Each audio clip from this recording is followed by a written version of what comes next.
महाराष्ट्र विधानसभा चुनाव के लिए नामांकन दर्ज कराने का अंतिम दिन करीब आ रहा है, लेकिन रामदास अठावले की पार्टी आरपीआई को महायुति की ओर से अब तक एक भी सीट नहीं मिली है। इस बात की नाराजगी पार्टी प्रमुख रामदास अठावले में साफ नजर आ रही है। इसको लेकर उन्होंने डिप्टी सीएम और बीजेपी नेता देवेंद्र फडणवीस से बात भी की है। इसको लेकर रामदास अठावले ने कहा कि रिपब्लिकन पार्टी को एक भी सीट नहीं मिल रही है। यह ईमानदार कार्यकर्ताओं की एक पार्टी है। अब हमने देवेंद्र फडणवीस को पत्र भेजकर कहा है कि सीटों के बंटवारे के बारे में जब भी चर्चा हुई है, हमें एक बार भी बुलाया नहीं गया। तो आज मैंने माननीय उप मुख्यमंत्री देवेंद्र फडणवीस जी से बात की है और उनको मैंने एक पत्र भी दे दिया है और रिपब्लिकन पार्टी को एक भी सीट नहीं मिल रही है और रिपब्लिकन पार्टी ईमानदार कार्यकर्ताओं की एक पार्टी है।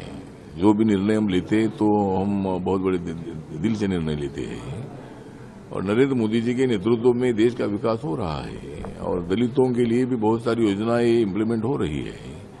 आदिवासी है, अल्पसंख्यक है, सभी वर्गों के लिए काम हो रहा है और इसीलिए रिपब्लिकन पार्टी महायुति के साथ है, इंडिया के साथ है।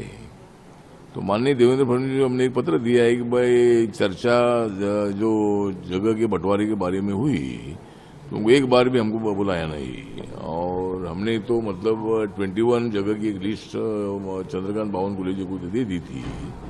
उसमें से कुछ 4-5 जगह आरपीआई को देने का निर्णय होना चाहिए था, लेकिन अभी 2-3 दिन बाकी है और अभी तक रिपब्लिकन पार्टी को एक भी सीट नहीं मिल रही है। ये रिपब्लिकन पार्टी का बहुत बड़ा हमारे समाज के लिए बहुत बड़ा धक्का है।